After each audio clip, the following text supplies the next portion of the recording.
Суретте көрсетілген шардың ұшу траекториясының қай нүктесінде кинетикалық энергиясы максимал дейді. Бізде кинетикалық энергия жылдамдық максимал болған кезде дұрыс па? Мына жерде А нүктесінде потенциалдық энергия максимал, себебі бұл белгілі бір максимал биікте тұр. И мынау енді жерге құлап жатыр бұл. Ең соңғы нүктеде оның жылдамдығы максимал болады, мына С нүктесінде. Осы жерде жылдамдық максимал, значит кинетикалық энергияда максимал болады. Жауабы С варианты, С нүктесінде. Келесі. Бізде айтады геоцентрлік жүйе. Гео деген жер, значит ол мынамен барады. Ал енді жер теориясын ұсынған бізде Птоломей. Келесі. Енді бізде гелиоцентрлік жүйе, гелиоцентрік ол күн жүйесін бізде Коперник ұсынды. Жердегі күн мен түннің және жыл мезгілдерінің ауысу себептерін жазыңыз. Міне 3 себебі осын жазып қойыңыздар. Жердің өз-өзінен айналуы, жер өзінің көлбеулігі, жердің күнде айнала қозғалуы. Келесі. Суретте жүктер ілінген иіндік көрсетілген дейді. Енді бізге айтады. Иіннің 20 см тең В нүктесіне түсірілген күш 60 ньютон.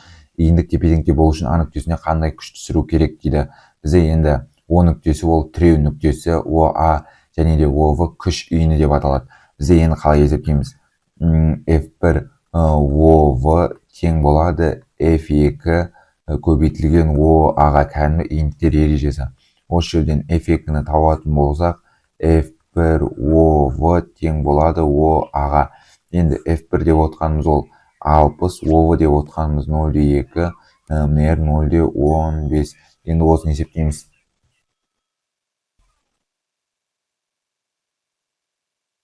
Ол менде 80 ньютон болады. Келесі. Оқушы тәжірибе барысында ойыншық тапаншасының серіппесін 5 см қысып, массасы 20 кг кішкентай шарды жоғары қарай атады. Шардың атылу кезіндегі жылдамдығы 5 метр секунд, ауаның үйкелісі ескерілмейді. Ұшу кезіндегі шардың кинетикалық энергиясын анықтаңдар. 20 граммды біз килограмм айналдыратын болсақ, 0,2 килограмм болады. Енді бізде кинетикалық энергияны табатын болса, ол масса көбейтілген жылдамдықтың квадраты бөлінген 2. Бізде масса 0,2, жылдамдық ол бізде 5 метр секунд, 5-тің квадраты 25 бөлінген 2 болады. Енді осыны есептейміз.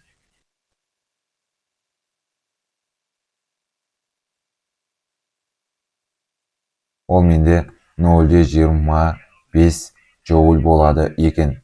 Потенциалдық энергиясы сығылу кезінде. Енді именно сығылу кезіндегі кинетикалық пен потенциалдық энергия бір-біріне тең болады. Бұл жердегі потенциалдық энергияда 0,25 джоуль болады. Серіппенің қатаңдығы неге тең? Бізде потенциалдық энергия серіппенің К дельта X-тің квадраты бөлінген 2. Осы жерден К-ны табатын болсақ, ол бізде 2 көбейтілген Е потенциалдық энергия бөлінген дельта X-тің квадраты. Енді осы жердегі бізде 5 см созылды. Дельта X ол бізде 0,5 метр болады. Енді осыны есептейміз.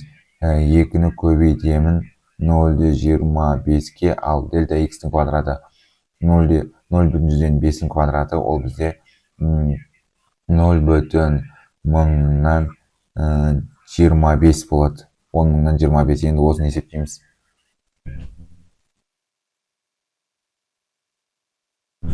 Ол менде 200 джоуль болады.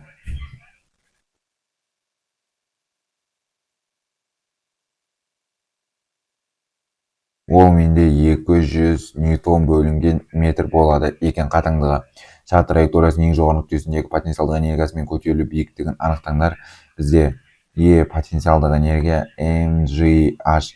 Енді қараңыздар, осы жерден h табатын болсақ, Е потенциалдық энергияны mg-ға бөлеміз. Мына жердегі потенциалдық энергия мынау бастапқыдағы кинетикалық энергиясына тең болады. Мынандай нәрсе ғой. Мына нүкте, бастапқы нүкте, ол мынандай бір биікке көтерілді шар. Осы нүктедегі потенциалдық энергиясы міне.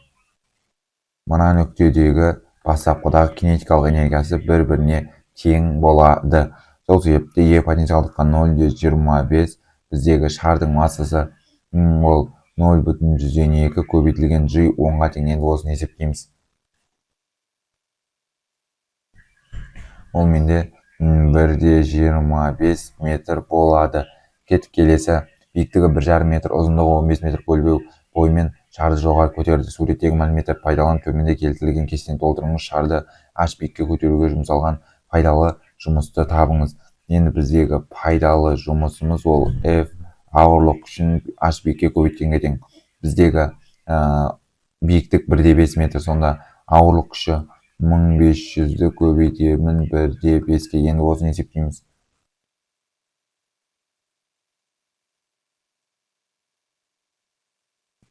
Ол менде 2250 джоуль болады.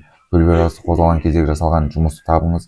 Толық жұмыс ол бізде нақты F тарту күшін L ұзындыққа көбейткенге тең. Тарту күші 250 ньютон.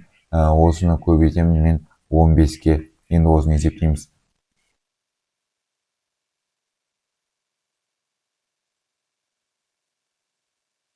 Ол менде 3750 джоуль шығады екен.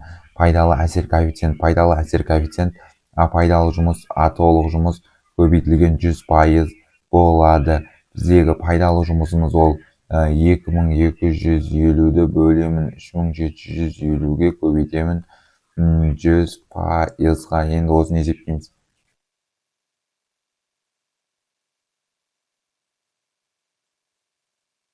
Ол менде 60% болады.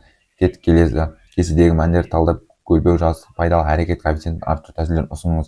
Биіктігін өзгертпей көлбеудің ұзындығын кеміту, көлбеудің ұзындығын өзгертпей биіктігін арттыру. Осымен менің ТЖБ талдауым аяқталды. Егер ТЖБ талдауыңыз каналға тіркеліп, лайк басып, қоңырау жазын басып, осы ТЖБ талдауды достарыңа тарат.